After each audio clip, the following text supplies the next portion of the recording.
Now, old age was all the rage this weekend at the Glastonbury Festival. 80-year-old rock star Paul McCartney wowed the crowds on Saturday night. There was such a lot of love for him on social media, wasn't there?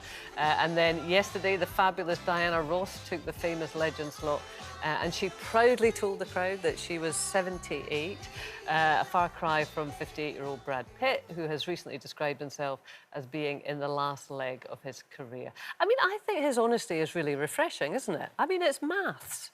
I mean, at 58, and, you know, I am that age, maybe I'll even a little bit more, you are in the last leg. I don't think that's necessarily a bad thing to say. How old did you say you were? Just about the same age as Brad Pitt. But why do you think he's in the... Do you think that it's just logically because he's... You know, I mean, I've 10 been years off working for what would 40 normally years. be retirement age. You've probably been working for 50. longer than that. I mean, you know, we do the math. We're in the last leg. But I disagree in the music industry because I think those greats like Diana Ross, Paul McCartney, they're almost ageless to me because they actually make me feel nostalgic and take me back to a time that was my heyday. And I don't think their age is relevant because that's not what they're about. That's but not I what don't they represent. necessarily see it as a negative thing.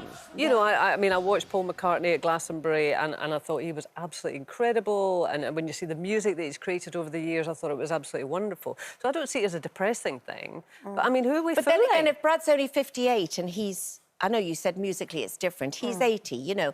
We are incredibly lucky to be on a show, one of the very few shows that celebrates and reveres age and experience, which is very rare. I think they just can't get anyone else down, actually. But do you think it is? They've tried. But, I mean, even some of the young'uns that we've tried out over the years, good as they are, sometimes it's not that they don't have life experiences, is that they're not yet confident enough to air everything, like, well, particularly me. You know, I've got every T-shirt worn 17 times, folded, put away and got out again. But I think it's wonderful. But in the acting industry, I think that actors generally never retire, but the business retires them. And, you know, I'm part of a campaign at the moment to have more inclusivity in a contract when a project is green-lit that will allow for women over 50 because there is very little. You know, we are still catering, even on the streaming channels, to youth. Everything is youth-based.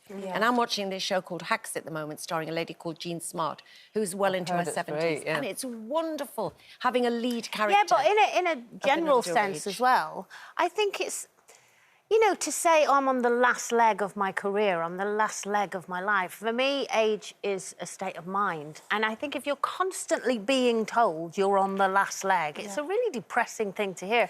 We've talked about it before, that you hit 50 and you start getting leaflets through the door about stair lifts and care homes. That's what and you Lincoln's go, saying at the minute. Oh, it's so depressing. And now I don't want people to go, you're on the last leg of your career or the last leg of your life. If I you're don't going want to to live think past about 80, that. it's actually not, you know, you're halfway through. It's not the last leg. But what are we clinging on to? And Life. actually, well, clinging on being to able life. to But, I mean, live it. I don't feel like depressed, oh my God, it's all over. It's not that I think my life is all over, but, you know, you have to acknowledge where you are and maybe you have to think about, OK, what do I want to do with this part of my life? And maybe you don't cling on to a career that actually the highlight was when you were 35. So get over it and do something else. No, but what am I going to do at 64 You're years being old? told that you're on the last leg. You're saying get over it and go on to something else. But How can you if go you're on to something constantly else being at 64? told you can't go on Why to not something go on to else? something else at What 64? would I do? I Use think your there's a danger, imagination, though. Denise. There's nothing else to do. But not at just in- 64 there's years nothing old, the else to young'uns do. can't get a job. What about... Anyway, I love the industry.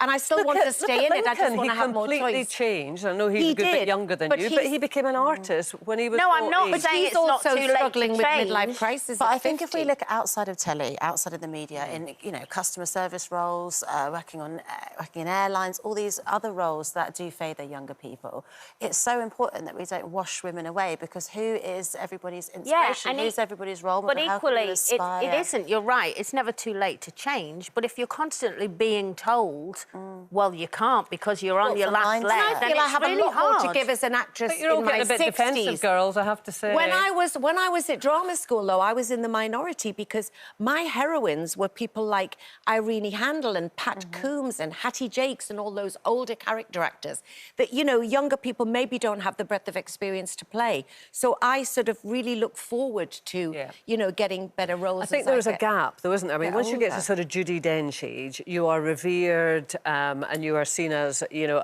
a legend, etc. But that's because she's a legend. Yeah, but there's that bit in the middle where, you know, they'll have a 50, 55-year-old actress, but she's still got to look good. Yeah. Because we are still in a situation where women are generally appreciated for their looks.